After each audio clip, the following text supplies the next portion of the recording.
Renungan Pagi, Agama yang Bersinar oleh Ellen G. White, 9 November 2023. Mari kita berdoa. Bapa kami yang di sorga, Allah pencipta langit dan bumi, laut dan segala isinya, Allah yang maha besar, maha kuasa, sumber segalanya, yang kami sembah selalu melalui anak-Mu yang tunggal, Yesus Kristus. Terpujilah Yesus, anak Allah yang maha tinggi, yang adalah roti hidup dan air hidup bagi kami. Pada pagi hari ini kami bersyukur boleh bangun dan berbakti, dan sebagaimana membaca dan mendengarkan nasihat firman-Mu, kiranya ini menjadi pembaharuan bagi kami semua. Kami menjadi umat-umat-Mu yang bersuka cita dalam mempelajari firman-Mu. Beserta kami sepanjang perbaktian ini, kehendak-Mu yang jadi. Ampun kami akan dosa dan salah, karena kami berdoa hanya dalam nama Anak Allah yang tunggal, Yesus Kristus, yang adalah Tuhan dan Juru Selamat kami. Amin. Renungan hari ini akan dibacakan oleh Saudara Jansen Siregar. Kepada Saudara Jansen, kami persilahkan. Selamat pagi. Renungan pagi tanggal 9 November 2023 berjudul Terimalah Firman dengan gembira dan bersukacita. Ayat inti terdapat di dalam Yeremia 15 ayat 16 yang berbunyi demikian. Apabila aku bertemu dengan perkataan-perkataanmu, maka aku menikmatinya. Firman-Mu itu menjadi kegirangan bagiku dan menjadi kesukaan hatiku, sebab nama-Mu telah diserukan atasku, ya Tuhan Allah semesta alam. Firman Allah dalam Perjanjian Lama dan Perjanjian Baru, jika dipelajari dengan setia dan diterima dalam kehidupan, akan memberi hikmat dan kehidupan rohani. Firman ini harus dihargai secara kudus. Iman dalam firman Allah dan kuasa Kristus untuk mengubahkan hidup akan memampukan orang percaya mengerjakan pekerjaannya dan menjalani kehidupan yang bersukacita di dalam Tuhan. Dikutip dari Testimonies for the Church, volume 9, halaman 279. Kehidupan yang menjunjung rasa takut akan Tuhan tidak akan menjadi kehidupan yang penuh kesedihan dan kesuraman. Ketidakhadiran Kristuslah yang membuat wajah sedih, dan kehidupan menjadi ziarah keluh kesah. Mereka yang dipenuhi dengan harga diri dan cinta diri tidak merasakan kebutuhan akan kehidupan persatuan pribadi dengan Kristus. Hati yang belum jatuh ke atas batu bangga akan keutuhannya. Manusia menginginkan agama yang bermartabat. Mereka ingin berjalan di jalan yang cukup lebar untuk membawa serta sifat-sifatnya sendiri. Kecintaan mereka pada diri sendiri, kecintaan mereka pada popularitas, dan kecintaan pada pujian mengecualikan juru selamat dari hati mereka dan tanpa Dia ada kesuraman dan kesedihan. Namun, Kristus yang berdiam di dalam jiwa adalah sumber sukacita bagi semua yang menerimanya. Inti firman Allah adalah bersukacita. Dikutip dari Christ Object Lessons halaman 162. Terima kasih dan Tuhan Yesus memberkati. Terima kasih atas penata layanan Saudara Yansen. Tuhan Yesus memberkati. Selamat pagi saudaraku dalam Tuhan. Ayat inti renungan hari ini adalah ayat penutup renungan pagi yang kemarin, bahwa firman Allah itu menjadi kegirangan hati kita dan menjadi kesukaan hati kita. Renungan hari ini berkata dalam Radiant Religion halaman 315 paragraf 2 berbunyi, firman Allah dalam Perjanjian Lama dan Perjanjian Baru, jika dipelajari dengan setia dan diterima dalam kehidupan, akan memberi hikmat dan kehidupan rohani. Firman ini harus dihargai secara kudus. Firman Allah itu adalah Perjanjian Lama dan Perjanjian Baru. Nah, jika firman Allah itu adalah Yesus, maka Yesuslah Perjanjian Lama dan Perjanjian Baru.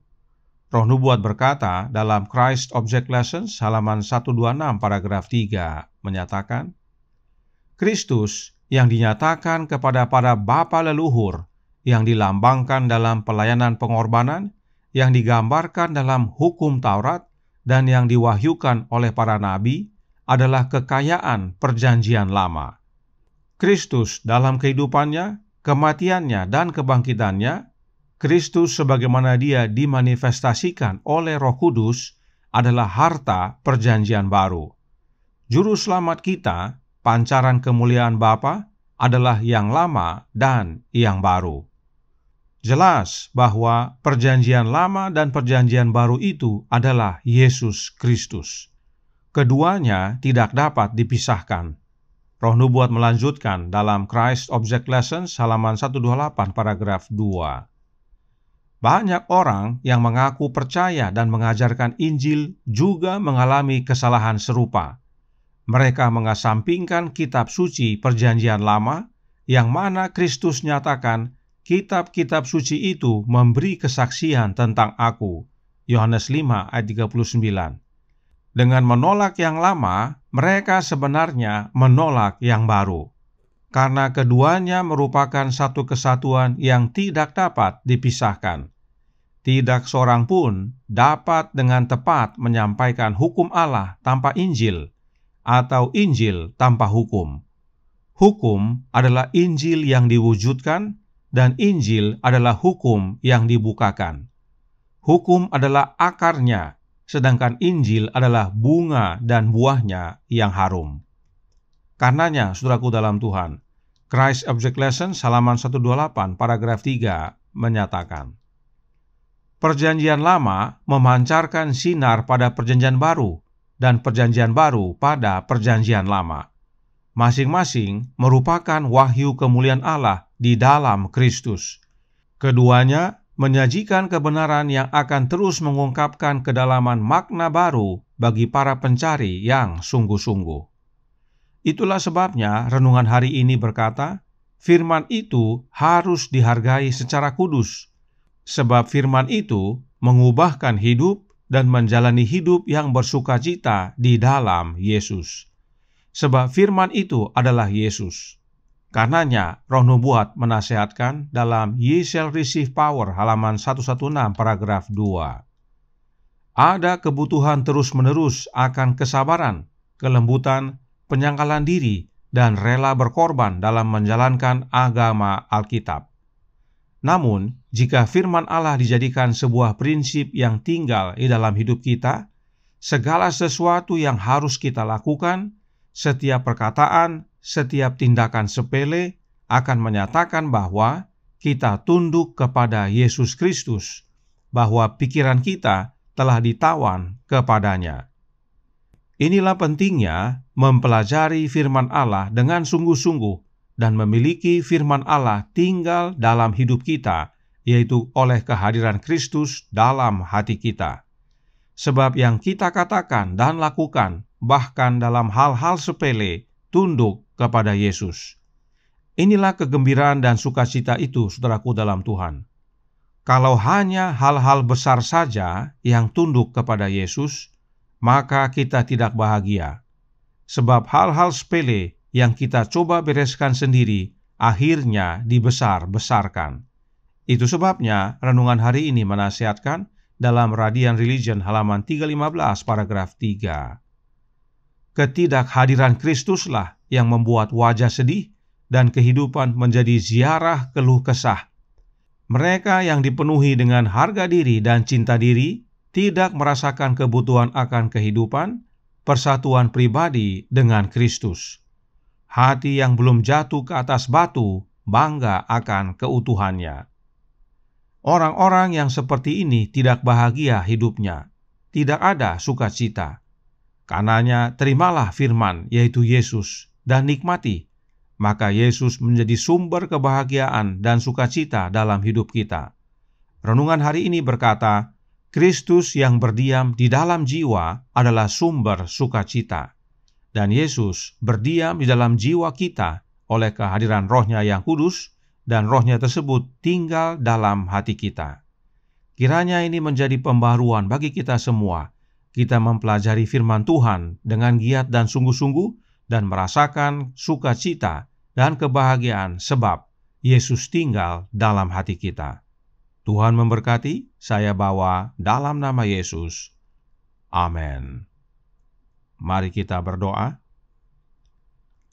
Bapa kami yang di sorga, Allah pencipta langit dan bumi, laut dan segala isinya, Allah yang maha besar, maha kuasa, sumber segalanya, yang kami sembah selalu melalui anak-Mu yang tunggal, Yesus Kristus.